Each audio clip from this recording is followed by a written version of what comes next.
Hi, hello everyone. Welcome back to my channel. Today let's talk about a William Shakespeare sonnet, sonnet number 55. Not marble, nor the gilded monuments.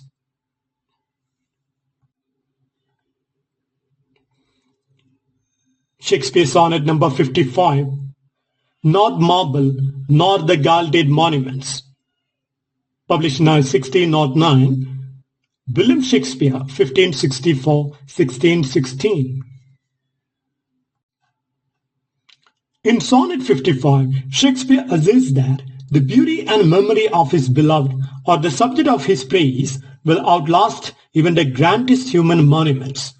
The poem contrasts the fleeting nature of physical achievements, such as marble statues and gilded monuments built by princes, with the enduring power of poetry.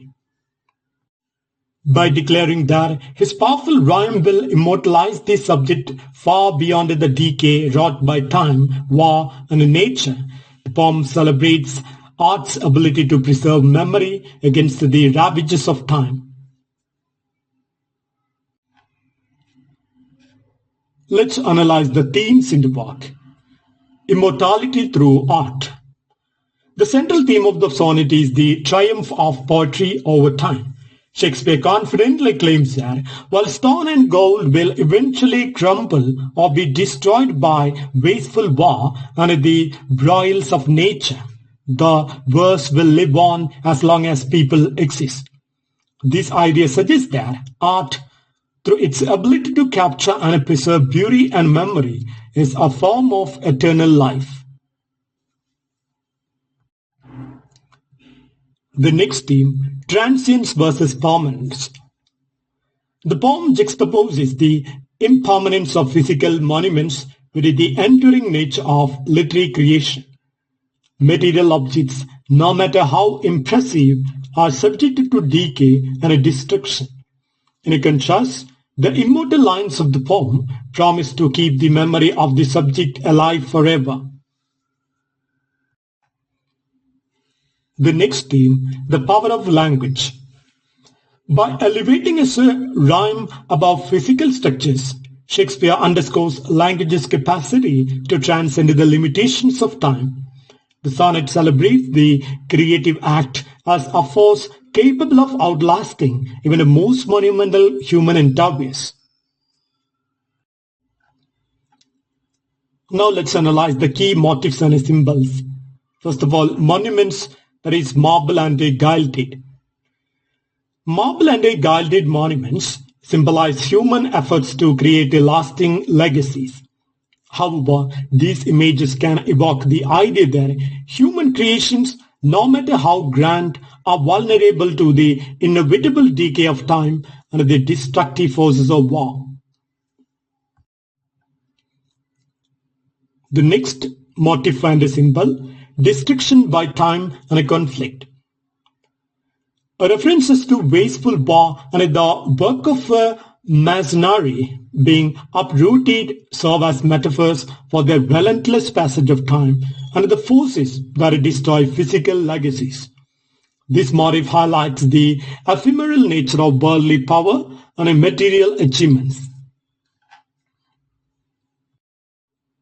The next motif or symbol is the powerful rhyme. The phrase powerful rhyme is a metonymy for art and poetry itself. It symbolizes the creative spirit's ability to defy mortality, suggesting that the written word can preserve beauty, honor, and memory long after physical objects have crumbled. Now let's analyze the imagery and setting of the poem. While Sonnet 55 does not describe a narrative setting in the way a play does, its imagery evokes a classical timeless backdrop. The classical imagery. The reference to marbles and gilded monuments conjures images of ancient temples, statuary, and the opulent memorials of past empires. This classical setting reinforces the idea that human history is marked by grand creations that are nevertheless transient. The natural versus the artificial. The poem contrasts the enduring beauty of poetic language with the physical, mutable nature of stone and a metal. This contrast sets the stage for a meditation on what truly lasts, art as an abstract yet a profoundly human creation.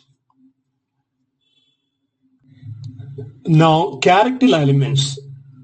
Although Sonnet 55 is a lyrical poem without a traditional characters or plot, two implicit characters can be discerned. First one, the speaker or the poet. The confident, self-assured voice of the poem acts as the narrator. He not only celebrates the subject's beauty and worth, but also boldly asserts the power of his verse to conquer time. Now the beloved or the subject is the next person. The individual whose beauty is immortalized by the poem is addressed indirectly. This beloved serves as a symbol of ideal beauty and virtue, qualities that, according to the speaker, will be preserved eternally in the lines of his poetry. Now let's analyze the critical interpretations. Art versus material legacy. Critics have long praised Sonnet 55 for its incisive meditations on the enduring power of art. Many view it as a declaration that a true beauty and honor lie not in physical monuments, which are doomed to decay, but in the creative expressions that capture and immortalize the human spirit.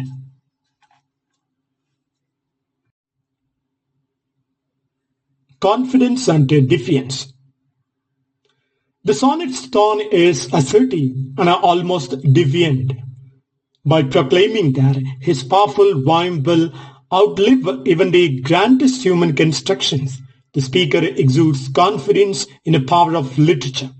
This has been interpreted as a meta-commentary on Shakespeare's own literary legacy. Historical and cultural resonance. In the context of Renaissance humanism, the poem can be seen as an assertion of the transformative power of art over the material world. It reflects the period's belief in the capacity of human reason and creativity to overcome nature's decay.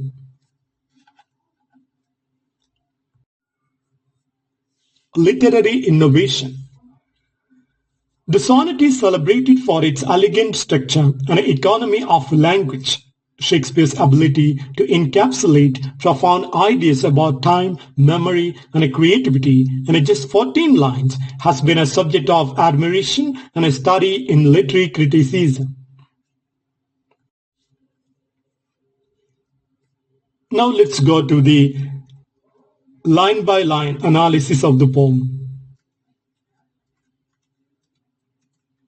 First line, not marble nor the gilded monuments.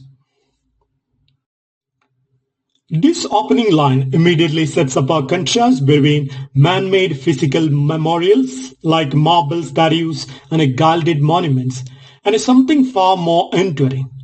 Shakespeare dismisses these tangible creations, suggesting that even the most beautiful architectural marvels lack the power to truly immortalize what he values. Now line 2, of princes shall outlive this powerful rhyme.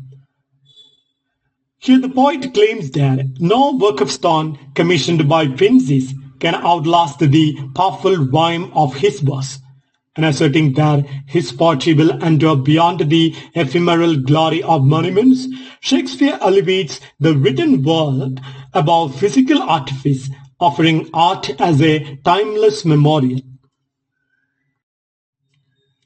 Now line 3, but you shall shine more bright in these contents. The speaker turns directly to his beloved, promising that within the contents of the poem, the beauty will shine even more brilliantly than any carved stone. This line not only extols the beloved's surpassing beauty, but also intimates that the poem itself is the ideal medium to preserve and magnify that beauty.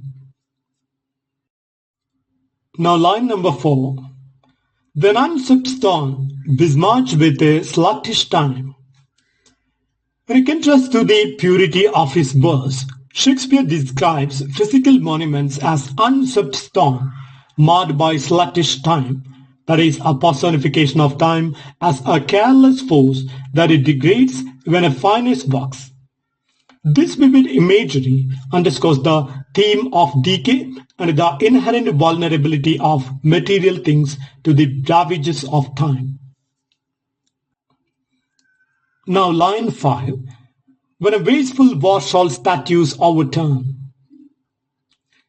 The poem anticipates that even mighty statues will not escape destruction, as wasteful war will eventually topple them. War, depicted here as a force of indiscriminate destruction, highlights the transient nature of physical power and the impermanence of human achievements. Now line number 6. And broils root out the work of masonry. Continuing the theme of decay, Shakespeare suggests that violent conflicts, broils, will uproot the labor-intensive work of masonry.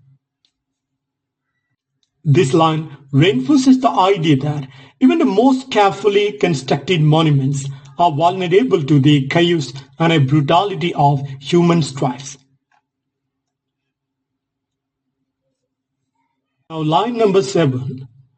Nor Mars his sword, nor Mars quick fire shall burn.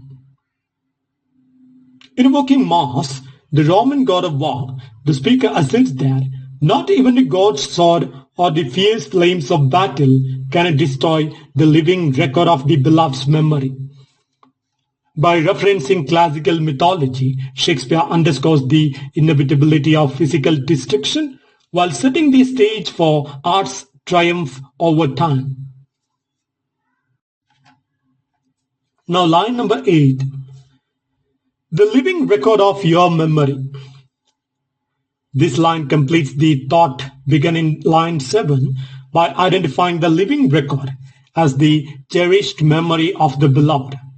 Unlike a cold stone monuments, this record is dynamic and eternal, preserved forever in the words of the poem. Now line number 9. Gains death and all oblivious enmity. The poet now personifies death and forgetfulness, that is, all oblivious enmity, as enemies that seek to erase memory. He boldly boasts that his boss will stand firm against these forces, ensuring that the beloved's legacy remains untouched by the ravages of time. Now line 10. Shall you pace forth, your praise shall still find room. Here the beloved is imagined as continuing to pace forth confidently through time, with the virtues and beauty always having a place that is finding room in the annals of memory. The line reinforces the idea that the beloved's renown will persist regardless of the physical decay or historical change. Now line number 11.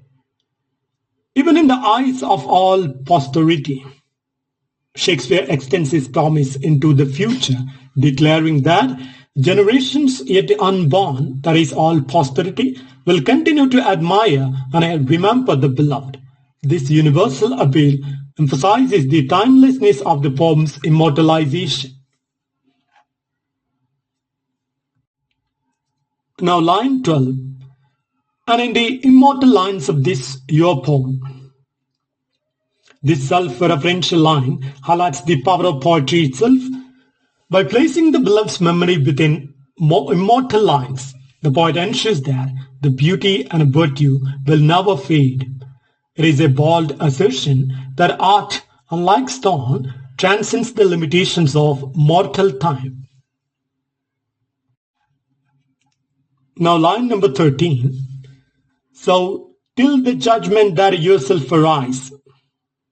Here the poet introduces a condition of ultimate reckoning, a judgment that might be interpreted as the final judgment or even the resurrection of the beloved. Until that day arrives, the poem promises to sustain the memory and honor of the beloved, linking the endurance of art with a cosmic or divine order. Now line number 14, the last line. You live in this, and I dwell in lovers' eyes. In a final couplet, the poet concludes that the beloved lives eternally within the poem and in the adoration of all who read it. The line encapsulates the central theme, that is, through art, true beauty and memory are granted an immortal life that outlasts even the most splendid, yet perishable physical monuments.